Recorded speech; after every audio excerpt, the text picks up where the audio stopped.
XIV, mon cher papa. Je sais que cette lettre va te faire du mal, pourtant je veux te dire combien je t'aime.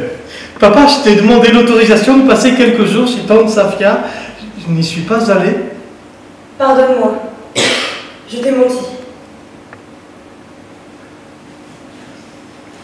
Avant-hier soir, je suis arrivé en Irak pour rejoindre mon mari. Nous nous sommes connus sur Internet, il est formidable. Je suis sûr que tu l'aimeras. C'est un responsable régional de l'État islamique, tu sais, cette armée de volontaires qui s'est constituée pour défendre l'islam et les pauvres. Il s'appelle Akram. Il est très instruit en religion et très courageux. Il dirige la police ici, à Fallujah. Ça me fait rougir de te dire cela, mais il est aussi très beau et très fort. Papa, mon cher papa, je suis si heureuse de te l'annoncer. Nous nous sommes mariés dès mon arrivée en Irak. Lettre à Nour, un projet pour 3 établissements du secondaire de Saint-Nazaire, collège Pierre-Norange, lycée professionnel Brosseau-Blanchot, collège Albert-Masson. Un projet destiné aux élèves à partir de la 3e, seconde, première. Projet de lutte, en tout cas de prévention de la radicalisation autour de la pièce de Rachid Benzine, Nour, pourquoi n'ai-je rien vu venir. Un travail qui en tout cas a pour prétention d'amener nos collégiens, nos élèves à se poser des questions, qui nous amener sur un terrain qui est très souvent tabou dans notre société, pour lequel pourtant nos élèves ont énormément de questionnements, d'interrogations, et il nous semblait important de pouvoir les accompagner dans leur questionnement. Bonjour, je m'appelle Thierry Maillard, je suis le metteur en scène du spectacle Lettre à Nour de Rachid Benzine, qu'on a adapté avec Elsa. Le spectacle, il s'agit d'un spectacle sur la radicalisation que Rachid Benzine a écrit. Il nous a fait confiance pour nous confier donc cette œuvre. Aujourd'hui, on rencontre des jeunes. C'est un grand plaisir que de faire du théâtre face à des jeunes qui ont qu'une envie, c'est d'échanger avec nous. Un spectacle qui n'est pas flatteur, une mise en scène qui est sobre et qui demande justement une concentration, une écoute. Je cherche, j'émets des hypothèses. Les croyants ont peur de l'enfer, mais ils devraient d'abord avoir peur de leur certitude. Le Coran l'énonce clairement quand il dit qu'Allah aplanira le chemin vers le paradis de ceux qui cherchent.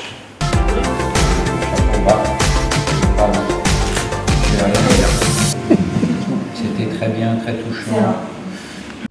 Je m'appelle Farid Abdelkrim, je suis nantais et donc je prends part à cette aventure de Lettre à Nour ici dans la région avec Elsa et Thierry Maillard qui tous deux interprètent Lettre à Nour de Rachid Benzine. Donc je suis celui qui participe au débat ensuite avec Thierry et Elsa autour de toutes les questions qui peuvent toucher les questions de dite radicalisation et sujets comme cela. Ça m'inspire cette idée que ce que nous faisons avec ce projet-là est très utile parce qu'il nous permet, à travers une œuvre artistique de qualité, de susciter une discussion, un échange, un débat beaucoup plus détendu parce qu'on est passé par ce média, ce biais qu'est le théâtre et derrière les discussions qui s'en suivent sont des plus intéressantes parce que cette manière de faire nous permet d'humaniser une question qu'on a tendance à classer dans le domaine du monstrueux, du mécanique de l'autre et on ne se sent pas forcément impliqué. Là, on a vraiment quelque chose qui nous met en relation avec une histoire entre un père et sa fille partis à Fallujah et donc voilà, c'est très intéressant de voir les échanges qui s'en suivent. Je ne suis plus que l'ombre de moi-même. Ma vie et détruite par tout ce que tu vis et que tu me racontes. Tes amis ont fait des émules ici même, parmi la population, l'administration, la classe politique. Mes travaux sont de plus en plus critiqués ouvertement. Avant-hier, 2 journaux proches des milieux islamistes ont cité mon nom en me décrivant comme un hypocrite. Donc je suis Christelle Guégan, je suis déléguée de la préfète dans les quartiers politiques de la ville à Saint-Nazaire. Et du coup, j'ai pu accompagner l'émergence de ce projet auprès des établissements en réponse un petit peu aux questions qu'ils se posaient vis-à-vis des interrogations de certains élèves.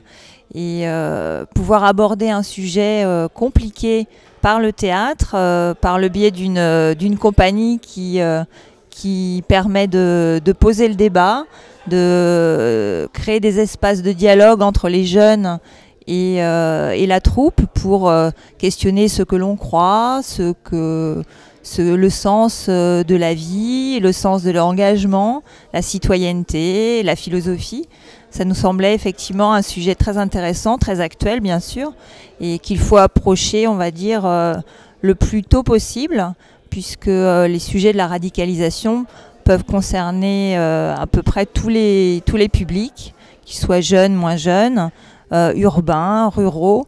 Sont des questions de société aujourd'hui qui nous semble important que l'éducation puisse approcher et que la société globale s'en empare. Donc l'école, bien sûr, c'est un lieu d'échange et de débat, mais aussi le tissu associatif, les clubs de sport, l'ensemble des lieux où on peut faire un peu d'éducation populaire et permettre aux gens d'échanger sur ce qu'ils croient être le sens de la citoyenneté et du vivre ensemble. Là, c'est, je pense, une énorme porte grande ouverte à plein d'autres projets autour de la citoyenneté.